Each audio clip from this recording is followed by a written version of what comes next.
Ya, bismillahirrahmanirrahim. Assalamualaikum warahmatullahi wabarakatuh. Selamat pagi. Terima kasih terus kekal dan juga menonton kami di saluran TV1 Berita RTM.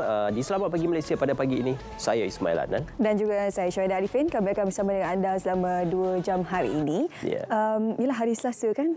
Mana-mana yang dalam perjalanan nak ke pejabat tu boleh terus saja ikuti kami di RTM Klik untuk ikuti semua perkongsian dan juga perbincangan yang kita akan bawakan untuk anda pada pagi ini. Okey, Alhamdulillah. Dan seperti kebiasaan Syu, kita akan memulakan hari kita pada pagi ini dengan berkongsikan bersama dengan anda apakah antara kemas kini terbaru di akhbar-akhbar utama tempatan. Ayuh sama-sama kita berikan tumpuan. Sudah pastinya kita mulakan dengan portal Berita RTM. Ya, ini berkenaan tentang isu beras dan juga stok beras putih tempatan. Dalam perihal ini, Yang Amat Berhormat Perdana Menteri Datuk Seri Anwar Ibrahim menyatakan dan juga memberikan pengumuman bahawasanya kerajaan memperuntukkan subsidi 400 juta meningkatkan bekalan beras tempatan di pasaran, dan ini adalah untuk memastikan agar semua premis kerajaan menggunakan beras import sebagai langkah meningkatkan bekalan beras tempatan di pasaran. Maka dalam perihal kita mengimbangkan antara perbekalan beras tempatan dan juga beras import, subsidi ini masih lagi diberikan perhatian dan juga diberikan penumpuan oleh pihak kerajaan. Dan beliau juga mengatakan jumlah penggunaan beras tempatan melibatkan semua premis kerajaan adalah sebanyak 5% dan akan dipulangkan semula kepada kerajaan, kepada pasaran. Harga beras di beberapa negara sejak kebelakangan ini meningkat ya. Ekoran keputusan 18 negara menghadkan ekspor beras. Ini semua pasca Covid sebenarnya. Pasca Covid, lepas tu cuaca panas beberapa bulan yang lepas menyebabkan pengurangan penghasilan beras. Jadi sebab itulah banyak 18 negara yang tersenarai ini terpaksa menghadkan pengeksportan beras mereka untuk kegunaan tempatan. Jadi kita juga ada juga sebenarnya beras dan juga banyak sebenarnya intervensi kerajaan yang sedang dilaksanakan untuk memastikan bekalan beras itu sampai kepada anda semua. Jadi diharapkan sabar, jangan buat pembelian panik. Setakat ini beras itu masih lagi mencukupi. Jadi kita sama-sama perlu menjadi pengguna yang bertanggungjawab. Cuma perihal berkenaan tentang harga beras yang difahamkan berada dalam suatu keadaan yang menggusarkan pengguna, ini mungkin akan diterjemahkan dalam pengumuman dari semasa ke semasa oleh pihak kerajaan, khususnya kepada peruntukan belanjawan 2024. Apakah perihal berkenaan subsidi ini masih juga akan diberikan penumpuan secara menyeluruh. Seterusnya, kita juga akan memberikan sedikit perkongsian berkenaan tentang situasi jerebu pada ketika ini. Pihak Kementerian Kesihatan Malaysia dan juga Yang Amat Berhormat Timbalan Perdana Menteri juga menyeru agar golongan berisiko dinasihat peka amaran jerebu yang sedang melanda pada ketika ini, yang mana negara berdepan perubahan cuaca yang dinamik susulan peralihan monsun yang mengakibatkan cuaca panas dan kering. Okey, bila nak masuk jerebu ni perlu berhati-hatilah ya. Bacaan IPU terkini setakat ni tinggilah melebihi 100 ni, bahayalah. Jadi kalau boleh kita balik kepada square one, pakai pelitup separuh muka. Kalau tak dapat yang N90 tutup penuh tu pun sekurang-kurangnya yang biasa itulah ya. Sekurangnya dia boleh mengurangkanlah kebarangkalian untuk anda terkena jangkitan ataupun sakit disebabkan oleh situasi jerebu sekarang ini.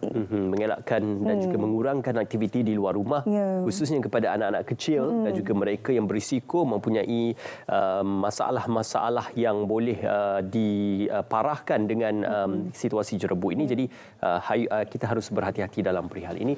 Dan seterusnya juga kita memberikan tumpuan kepada istiadat sambutan negara sempena lawatan negara Governor General New Zealand, yang mana Governor General New Zealand diberi sambutan negara di Istana Negara bersempena dengan lawatan negara sulung ke Malaysia selama 4 hari bermula kemarin. Okey, ketibaan Kiro bersama suami Dr. Richard Davis disambut oleh Kebudayaan Yang Maha Mulia Seri Paduka Baginda Yang di-Pertuan Agong, di mana istiadat dimulakan dengan nyanyian lagu kebangsaan New Zealand dan Malaysia oleh Pancaragam Pusat Tentera Udara Diraja Malaysia, disusuli tembakan meriam 21 das. Kami difahamkan Governor General New Zealand ini merupakan lawatan pertama kali ke Malaysia setelah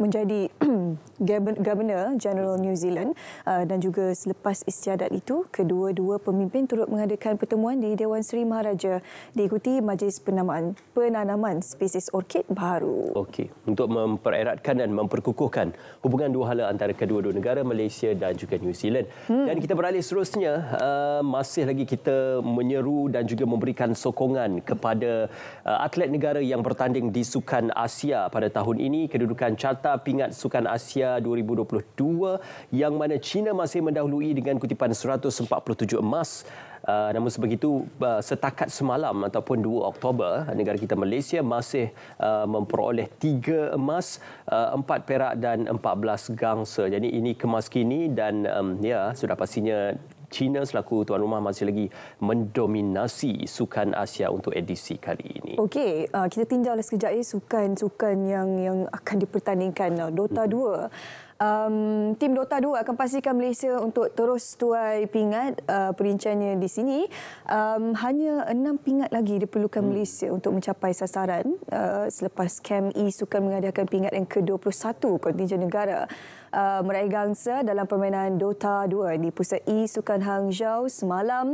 Malaysia yang disertai ataupun dibarisi oleh Chan Kok Hong, Cheng Jin Xiang, Tian Jun Wei, Ng Wei Pung dan Yap Jian Wei tidak berdepan masalah meraih kemenangan 2-0 ke atas Kyrgyzstan. Okey.